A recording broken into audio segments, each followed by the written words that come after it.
Crazy situation where a mall manager called the cops on a black woman, and I'm on a mission to uncover the truth with eyewitnesses. It was a bright Saturday morning in Greenville, South Carolina. Pamela Johnson, a 35-year-old single mother of two, had her day planned out meticulously. Drop the kids at soccer practice, grab a coffee, and head to Palmetto Square Mall to return a blender she had purchased earlier that week. The blender had a defect, and Pamela, who was always careful with her budget, couldn't let the $7,999 go to waste. Dressed in a casual sweater and jeans, Pamela arrived at the mall, clutching the blender box and her receipt. The mall was already bustling with weekend shoppers, families pushing strollers, and teens laughing as they crowded the food court. She exhaled deeply, rehearsing the return process in her mind. It should have been a simple exchange.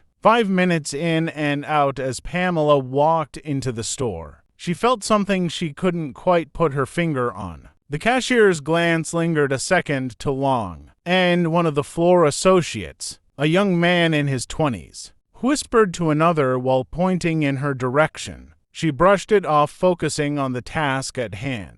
Pamela approached the returns counter, smiling politely. "Good morning, I'd like to return this blender," she said, sliding her receipt across the counter. The cashier hesitated, her fingers hovering over the keyboard, before responding with a curt nod. One moment. While waiting, Pamela noticed the floor associate from earlier, hovering nearby. He wasn't helping other customers. His attention was fixed squarely on her. She tried to ignore it, moving to the small home appliance section to browse. While the cashier processed her return, her kids had been asking for a waffle maker, and with her refund she could consider getting one. But the uneasy feeling only grew. Out of the corner of her eye, Pamela saw the associate whispering again, this time to a man in a suit, the store manager, judging by his name tag. They both glanced at her before the manager walked off, briskly toward the back. Pamela tried to shake the thoughts.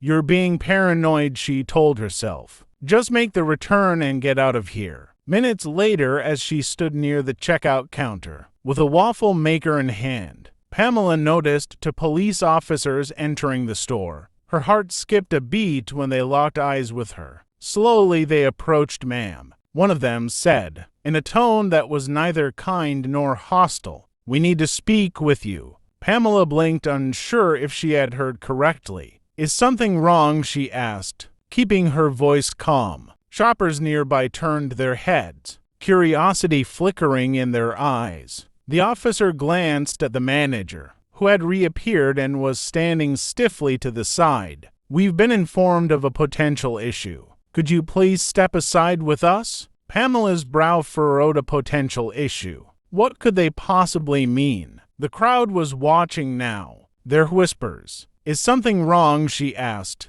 keeping her voice calm. Shoppers nearby turned their heads, curiosity flickering in their eyes. The officer glanced at the manager, who had reappeared and was standing stiffly to the side. "We've been informed of a potential issue. Could you please step aside with us?" Pamela's brow furrowed. A potential issue. What could they possibly mean? The crowd was watching now. Their whispers, like a low hum that seemed to fill the store. Pamela had no idea. This was just the beginning of a day she'd never forget. Pamela's heart raced as she set the waffle maker down carefully on a nearby shelf. The officers gestured toward a quieter corner of the store, and she followed, her mind spinning with questions. Shoppers paused mid-step to watch, their expressions a mixture of curiosity and judgment. Pamela could feel the weight of their stares, but she squared her shoulders and kept her composure. "Can you tell me what's going on?" she asked, her voice steady but tinged with confusion. The older officer glanced at the manager, who stepped forward. "We've received a report that you may be attempting to shoplift," he said bluntly, his tone cold and detached. Pamela's eyes widened. "Shoplift? Are you serious?" She pulled her receipt out of her pocket, unfolding it quickly. "I just returned a blender. Look, here's the proof." The officer took the receipt and examined it, while the manager crossed his arms. Returning an item doesn't mean you aren't trying to take something else, he said, his gaze narrowing. Pamela felt heat rise in her cheeks. Excuse me, I've done nothing wrong. I was looking at waffle makers. What part of that looks suspicious? The younger officer shifted uncomfortably, as if sensing the tension. Ma'am, this is just a precaution, he said. We're asking you to cooperate, so we can clear this up quickly. Pamela pulled out her phone and started recording. Fine, let's clear it up on record. I'm not going to let this slide. The manager frowned. Mum, there's no need for that. Oh, there's every need, Pamela shot back. I've been polite, I've shown my receipt. And yet here we are being accused based on what exactly? My presence, my appearance. The older officer cleared his throat,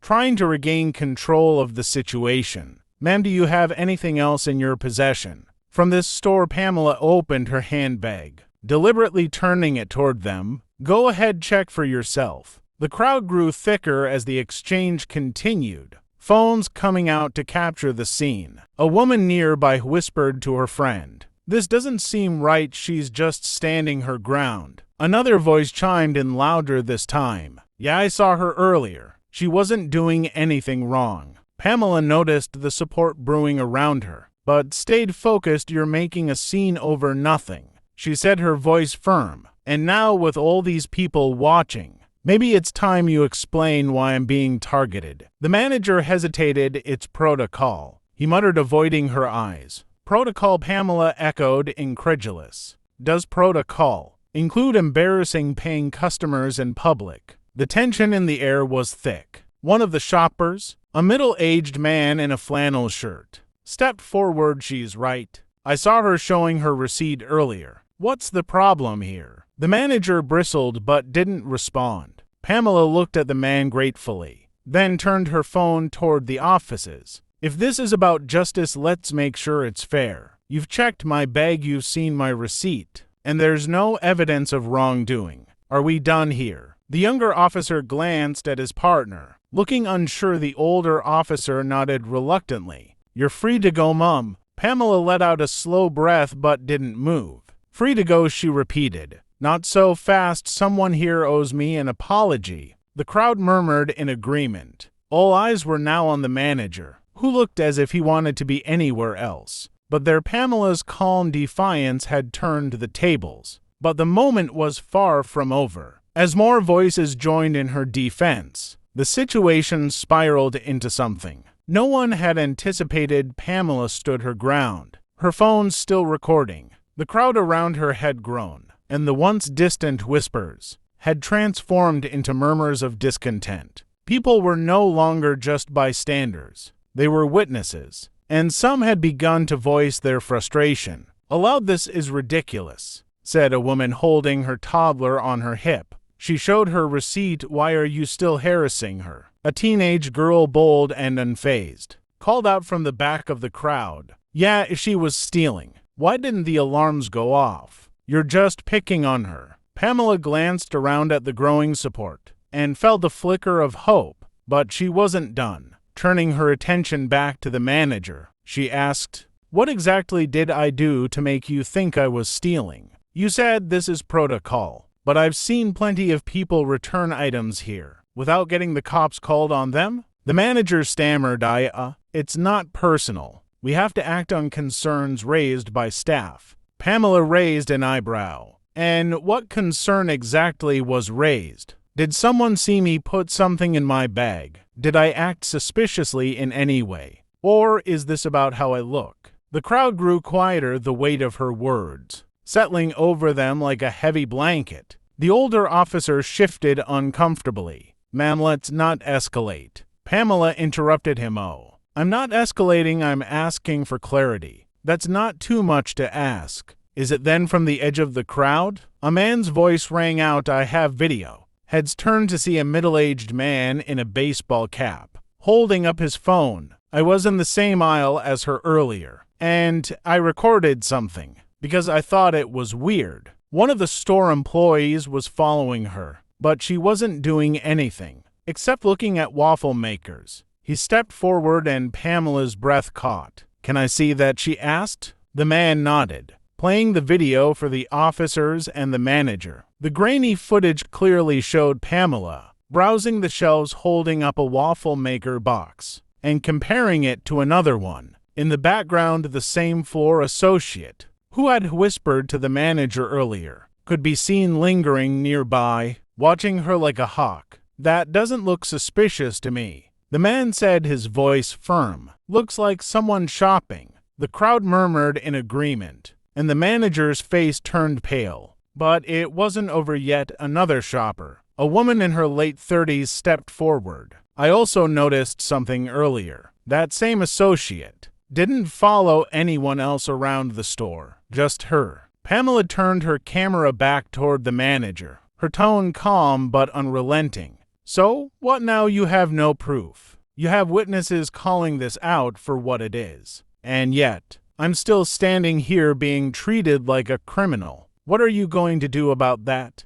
The manager glanced at the officers, silently pleading for an out, but none came. The older officer finally spoke, his tone softer this time. "Ma'am, I think there's been a misunderstanding." "A misunderstanding?" Pamela repeated. "No. This was an assumption, a wrong assumption. And now I have to wonder, how often does this happen to people who can't stand up for themselves?" The words hung in the air like a challenge, and no one dared to respond. Pamela turned her phone back to herself, addressing her viewers directly. "This is what happens when we don't speak up. But I won't let it slide, not today." The crowd's energy shifted again, this time from shock to action. As Pamela's words sank in, people began sharing their own experiences, and the spotlight turned onto the system that allowed this to happen. The tension in the air was electric. Pamela's bold stance had not only shifted the narrative, but ignited something in the crowd.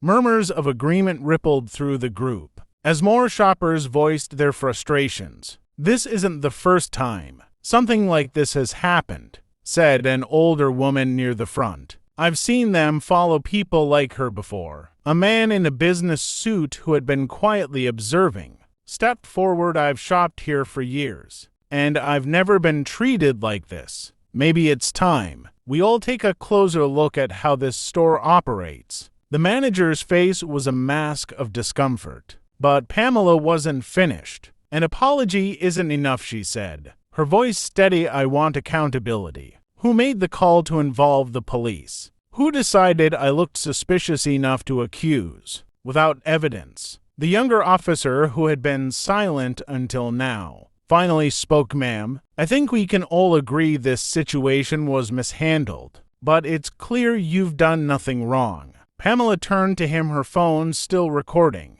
"You're right, I haven't. But will there be consequences for the people who assumed otherwise? Because without accountability, this will keep happening." Her words landed like a punch. The manager fumbled for a response, his earlier bravado replaced with awkward hesitation. We'll review our procedures," he mumbled. Pamela arched an eyebrow. "Review your procedures? That's corporate speak for sweeping this under the rug." The crowd murmured in agreement, their collective frustration growing louder. Then, almost as if on cue, someone from the back called out, "We should report this to corporate." Pamela nodded, a spark of determination lighting in her eyes. "Yes, we should. And while we're at it, let's make sure everyone sees this video." She paused, addressing the camera. "To everyone watching this, don't stay silent when you see injustice. Speak up, hold people accountable, and demand better." The video was already going viral in real time. People in the crowd were sharing it on social media, tagging the store and calling for change. By the time Pamela left the store, flanked by supportive strangers, the incident had become more than just her story. It was a movement. The fallout was swift. Within hours, the store's corporate office issued a public apology, acknowledging the incident and promising a full investigation. The local news picked up the story, amplifying Pamela's voice and the voices of those who had rallied around her. But Pamela wasn't done. She filed a formal complaint with the store's parent company and began organizing a local meeting to discuss racial bias. and accountability in retail spaces. Her calm determination and refusal to back down became an inspiration to many. And yet, amid the public outcry and corporate apologies, Pamela's focus remained clear. This wasn't about revenge. It was about ensuring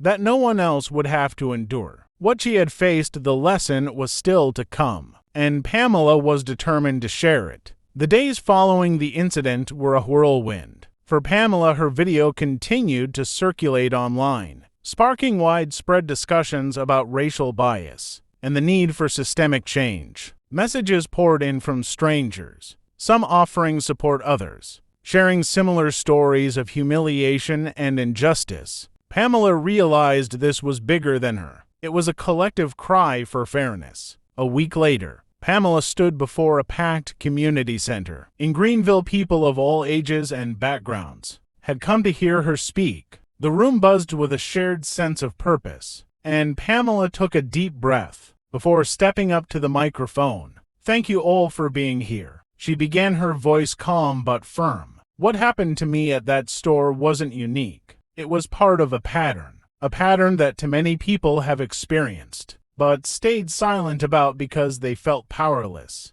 Today that stops." She paused, letting her words sink in. "I didn't record that video for attention. I recorded it because I knew the truth mattered. I wanted to show that standing up for yourself, no matter how difficult, can create change." Pamela shared the lessons she learned through the ordeal, the importance of staying calm under pressure, documenting everything, and rallying support when faced with injustice. She encouraged the audience to do the same, to stand together and demand better, not just for themselves but for everyone. By the end of her speech, the crowd erupted in applause. Many left inspired, vowing to take action in their own communities. Pamela knew the road ahead wouldn't be easy, but she was ready. The incident at the mall had become a catalyst, turning her pain into purpose. Pamela's fight didn't end with an apology. What began as an unjust accusation at a mall turned into a nationwide conversation about fairness, accountability, and the courage to stand up against injustice. Pamela's determination ignited a movement, reminding everyone that speaking out can spark real change. Her story wasn't just hers. It became a call to action for all who face unfairness in silence. If this story resonated with you, don't forget to like, share, and subscribe. Let's keep this conversation going and make sure no one's voice goes unheard.